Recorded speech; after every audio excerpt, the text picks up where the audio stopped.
या चैनल कौन सब्सक्राइब करेगा? वीडियो देखने से पहले सब्सक्राइब कर दो चैनल को। शिवलिंग को गुप्तांग की संज्ञा कैसे दी गई? और अब सनातन संस्कृति के लोग खुद ही शिवलिंग को शिव भगवान का गुप्तांग समझने लगे हैं और दूसरों को भी ये गलत जानकारी देने लगे हैं, परंतु सही तथ्यों को जानना बहुत जरूरी है।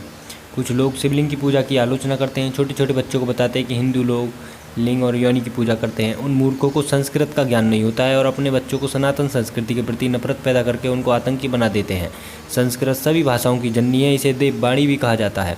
लिंग का अर्थ संस्कृत में चिन्ह प्रतीक होता है, जबकि जनेंद्रियों को संस्कृत में शिशिन कहा जाता है। शिवलिंग का अर्थ हुआ शिव का प्रतीक, पुरुष लिंग का अर्थ हुआ पुरुष का प्रतीक। इसी प्रकार स्त्रीलिंग का अर्थ हुआ स्त्री का प्रतीक, नपुंसक लिंग का अर्थ हुआ नपुंसक का प्रतीक।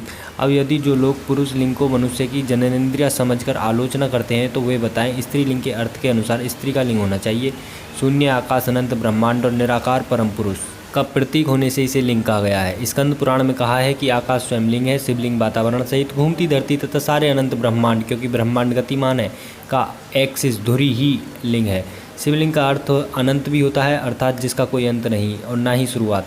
शिवलिंग का अर्थ लिंग या योनि नहीं होता। दरअसल यह गलतफहमी भाषा के रूपांतरण और मलेच्छों यवनों के द्वारा हमारे पुरातन धर्म ग्रंथों को नष्ट कर दिए जाने पर तथा बाद में मुगलों और षड्यंत्रकारी अंग्रेजों के द्वारा इसकी व्याख्या से उत्पन्न हुआ है।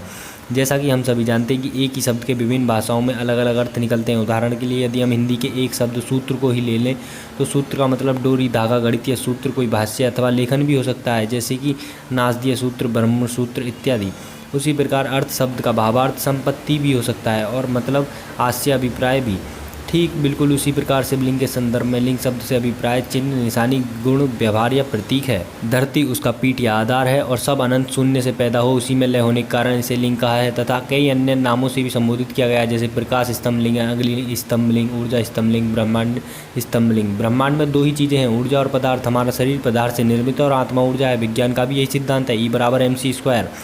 इसी प्रकार शिव पदार्थ और शक्ति ऊर्जा का प्रतीक बनकर शिवलिंग कहलाते हैं। ब्रह्मांड में उपस्थित समस्त ठोस तथा ऊर्जा शिवलिंग में निहित है। वास्तव में शिवलिंग हमारे ब्रह्मांड की आकृति है। The universe is a sign of a Shivlingam. Shivling भगवान शिव और देवी शक्ति का आदि अनादि एकल रूप है तथा पुरुष और प्रकृति की समानता का प्रतीक भी है। अर्थात इस संसार में न केवल पुरुष का और न केवल प्रकृति स्त्री का वर्चस्व है, अर्थात दोनों समान हैं। अब बात करते हैं योनि शब्द पर। मनुष्य योनि, पशु योनि, पेड़ पौधों की योनि, जीव जंतु योनि। योनि शब्द का संस्कृत में प्रादुर्भाव, प्रकटीकरण अर्थ होता है। जीव अपने कर्म के अनुसार विभिन्न योनियों में जन्म लेता है, किंतु कुछ धर्मों में पुनर्जन्म की मान्यता नहीं है। नासमझ बेचारे इसलिए योनि शब्द के संस्कृत अर्थ को नहीं जानते हैं, जबकि हिंदू धर्म में 84 लाख योनि बताई जाती हैं, यानी 84 लाख प्रकार के जन्म है। अब तो वैज्ञानिकों ने मान लिया कि धरती पर 84 लाख प्रकार के जीव, पेड़, कांटे, जानवर, मनुष्य इत्यादि हैं। मनुष्य योनि पुरुष और स्त्री दोनों को मिलाकर मनुष्य योनि होता है। अकेले स्त्री या केवल अकेले पुरुष के लिए मनुष्य योनि शब्द का प्रयोग संस्कृत में नहीं होता है।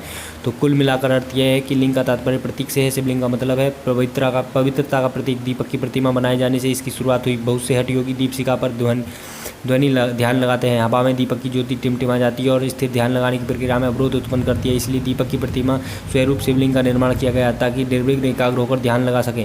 लेकिन कुछ विकृत मुगल काल में गंदी मानसिकता वाले गोरे अंग्रेजों के गंदे दिमाग ने इसमें गुप्तांगों की कल्पना कर ली और झूठी कुत्सित कहानियां बना ली और इसके पीछे के रहस्य की जानकारी न होने के कारण अनभिज्ञ बोले हिंदुओं को भ्रमित किया गया। आज भी बहुतायत हिंदू इस दिव्य ज्ञान से अनभिज्ञ हैं। हिंदू सनातन धर्म में उसके त्यौहार विज्ञान पर आधारित हैं, जो कि हमारे पूर्वज संतों, ऋषियों, मुनियों, तपस्वियों की देन है। आज विज्ञान भी हमारी हिंदू संस्कृति के अद्भुत हिंदू संस्कृति व इसके रहस्यों को सराहनीय दृष्टि से देखता है।